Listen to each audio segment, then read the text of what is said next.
Glacier पिघल रहे हैं, जंगलों में आग लग रही है और कई जीव जंतु विलुप्त होने के कंगार पर। Meat and livestock industry is responsible for approximately 11 to 19% of all global greenhouse gas emission। बढ़ता प्रदूषण, काटते जंगल, प्लास्टिक का अत्यधिक उपयोग, जल स्रोतों का दूषित होना और लगातार बढ़ता तापमान हमारी धरती को धीरे धीरे कमजोर बना रहा है। मौसम का संतुलन बिगड़ जा रहा है। नमस्कार श्रोताओं, आप सुन रहे हैं हमारा विशेष कार्यक्रम विश्व पर्यटन दिवस 2026। आज का यह अवसर केवल एक दिवस मनाने का अवसर नहीं है, बल्कि यह स्वयं से प्रश्न करने का दिन है कि हम अपने पर्यावरण के लिए क्या कर रहे हैं। हर वर्ष 5 जून को विश्व पर्यटन दिवस मनाया जाता है ताकि लोगों में पर्यावरण संरक्षण के प्रति जागरूकता बढ़ाई जा सके और उन्हें प्रकृति के महत्व का एहसास कराया जा सके। यह हमें याद दिलाती है कि हमारा भविष्य किसी मशीन से नहीं बल्कि प्रकृति से जुड़ा हुआ है। कभी अपने सुबह की ताज़ी हवा में सांस लेते हुए यह महसूस किया है कि प्रकृति हमें बिना किसी शर्त के जीवन देती है? क्या कभी पेड़ों की छांव में बैठकर आपने सोचा है कि यदि ये वृक्ष, ये नदियाँ और यह धरती एक दिन हमसे रुठ जाए तो हमारा भविष्य क्या होगा? और सबसे बड़ा प्रश्न, क्या हम अपने आने वाली पीढ़ियों को एक सुरक्षित और स्वच्छ पृथ्वी दे पाएंगे? विज्ञान, तकनीक और आधुनिक सुविधाएं जीवन को आसान बना सकती है, लेकिन जीवन देने का कार्य केवल प्रकृति ही करती है। याद है मृत संजीवनी के बारे में? वो भी प्रकृति से ही ढूंढ के लाए गए थे। 1973 से विश्व पर्यावरण दिवस मनाने की परंपरा शुरू हुई और आज यह दुनिया के सबसे बड़े पर्यावरण अभियानों में से एक बन चुका है। भारत सहित 140 से अधिक देश इस दिन अनेक कार्यक्रमों, रैलियों, वृक्षारोपण अभियानों और जागरूकता गतिविधियों के माध्यम से पर्यावरण संरक्षण का संदेश देते हैं। प्रकृति हमें निस्वार्थ सेवा का पाठ पढ़ाती है। वृक्ष कभी अपने फल स्वयं नहीं खाते, नदियाँ अपना जल स्वयं नहीं पीती और सूर्य बिना किसी भेदभाव के सबको प्रकाश देता है। इसी प्रकार हमें भी अपने समाज और आने वाली पीढ़ियों के लिए जिम्मेदारी निभानी चाहिए। याद रखिए, यदि हम प्रकृति की रक्षा करेंगे तो प्रकृति भी हमारा रक्षा करेंगे, क्योंकि मानव और पर्यावरण का संबंध प्रतिस्पर्धा का नहीं बल्कि सह अस्तित्व का है।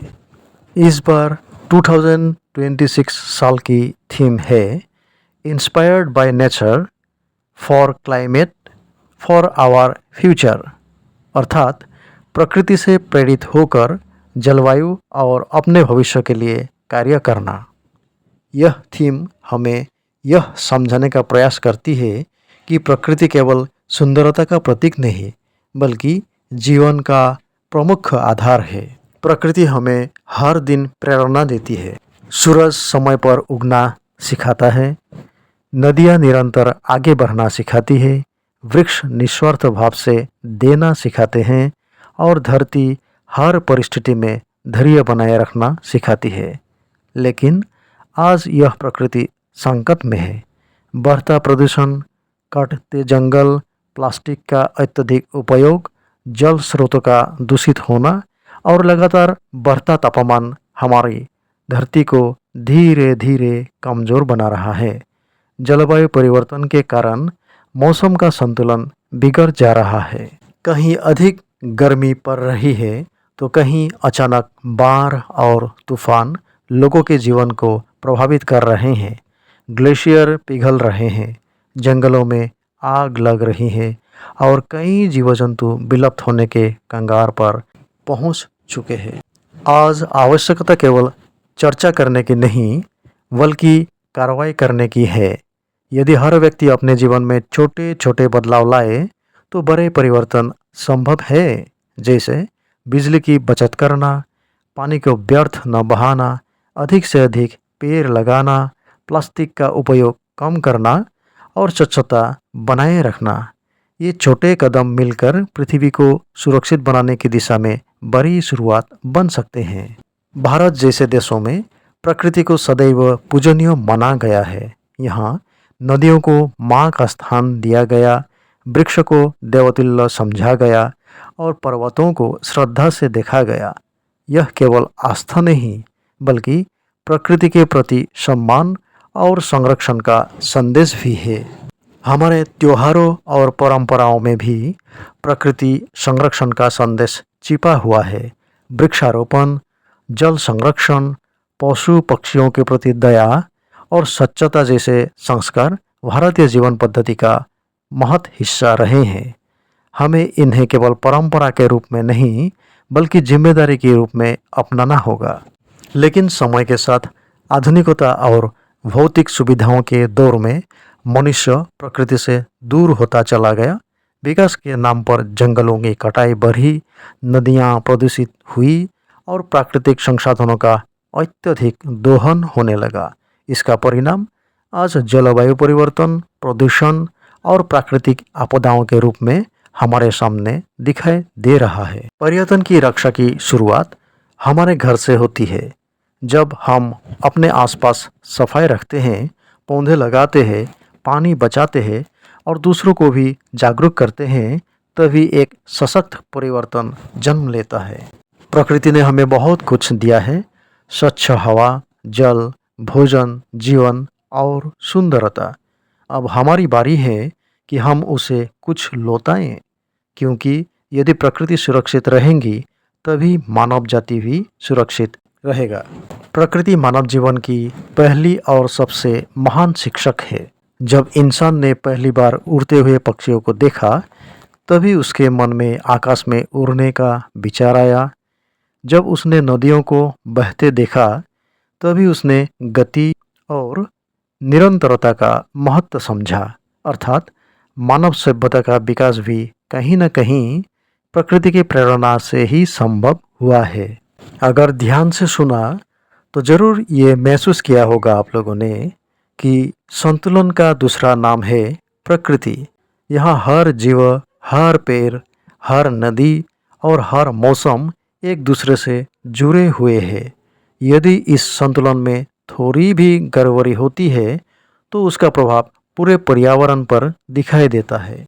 आज आधुनिकता और विकास के दौर में मनुष्य प्रकृति से दूर होता जा रहा है। बड़े बड़े भवन बन रहे हैं लेकिन पेड़ कट रहे हैं, नई नई फैक्ट्रियाँ खुल रही हैं लेकिन हवा और पानी प्रदूषित हो रहे हैं। तकनीक ने जीवन को आसान बनाया है लेकिन उसी के साथ पर्यावरण पर दबाव भी बढ़ा है। आज पूरी दुनिया में एक नई सोच तेजी से विकसित हो रही है, वो है सस्टेनेबल लिविंग, अर्थात ऐसा जीवन जिसमें विकास भी हो और प्रकृति का संतुलन भी बना रहे। अब लोग धीरे धीरे यह समझने लगे हैं कि केवल सुविधाएं बढ़ना ही प्रगति नहीं है बल्कि पृथ्वी को सुरक्षित रखते हुए आगे बढ़ना ही वास्तविक विकास है। पहले लोग बिना सोचे समझे संसाधनों को उपयोग करते थे लेकिन अब जागरूकता बढ़ रही है। लोग रिन्यूएबल एनर्जी की ओर बढ़ रहे हैं। सौर ऊर्जा, वर्षा जल संचयन, जैविक खेती और पर्यावरण अनुकूल तकनीकों को अपनाया जा रहा है। यह परिवर्तन धीरे धीरे ही सही लेकिन भविष्य के लिए बहुत महत्वपूर्ण है। मीट इंडस्ट्री से बहुत ज़्यादा परिमाण की मीथेन निकलता है। ये एक पोटेंट गैस है जो ग्लोबल वार्मिंग को बढ़ाते हैं। एक रिपोर्ट के मुताबिक the meat and livestock industry is responsible for approximately 11 to 19% of all global greenhouse gas emission and uses about 83% of global farmland despite providing only 18% of human calories. This massive environmental footprint spans greenhouse gases, severe water uses and localized land pollution. युवाओं की भूमिका इस बदलाव में सबसे अधिक महत्वपूर्ण है। आज की युवा पीढ़ी नई सोच रखती है, नई टेक्निकों को समझती है और समाज को प्रभावित करने का क्षमता और दक्षता भी रखती है। यदि युवा पर्यावरण संरक्षण को अपनी जीवनशैली का हिस्सा बना ले तो आने वाले वर्षों में बहुत बड़ा परिवर्तन संभव है। आज कई युवा प्लास्टिक मुक्त अभियान चला रहे हैं, वृक्षारोपण कर रहे हैं, स्वच्छता अभियान में भाग ले रहे हैं और सोशल मीडिया का माध्यम से लोगों को जागरूक भी कर रहे हैं। यह केवल छोटे प्रयास नहीं है बल्कि एक बेहतर भविष्य की शुरुआत भी है। पर्यावरण संरक्षण के लिए हमेशा बड़े संसाधनों को आवश्यकता नहीं होती। कई बार छोटी आदतें ही सबसे बड़ा बदलाव लाती है, जैसे अनावश्यक बिजली बंद करना, पानी की बचत करना, कचरे को अलग अलग रखना, कागज़ का कम उपयोग करना और आसपास सफाई बनाए रखना। हम भूलते जा रहे हैं कि प्रकृति केवल संसाधन नहीं है बल्कि हमारा जीवन है। यदि जंगल नहीं रहेंगे तो वर्षा का संतुलन बिगड़ेगा, यदि नदियाँ प्रदूषित होंगे तो जीवन संकट में पड़ जाएगा, यदि हवा शुद्ध नहीं होंगे तो स्वास्थ्य पर गंभीर प्रभाव पड़ेगा। इसलिए प्रकृति की रक्षा करना केवल पर्यावरण की रक्षा नहीं बल्कि अपने अस्तित्व का रक्षा करना है। तो आइए इस विश्व पर्यावरण दिवस पर हम यह संकल्प लें कि हम प्रकृति को केवल देखेंगे नहीं बल्कि उससे सीखेंगे भी, ताकि हमारा जलवायु सुरक्षित रहे और हमारा भविष्य हरा भरा और खुशहाल बन सके। आइए हम सभी और एक संकल्प लें कि हम केवल प्रकृति का लाभ नहीं उठाएंगे बल्कि उसकी रक्षा भी करेंगे। हम अपने आने वाले कल को हरा भरा, स्वच्छ और सुरक्षित बनाने में अपना योगदान देंगे, क्योंकि प्रकृति से प्रेम ही भविष्य से प्रेम है। A true affection for future generation. और पर्यावरण की रक्षा ही मानवता की सबसे बड़ी जिम्मेदारी है।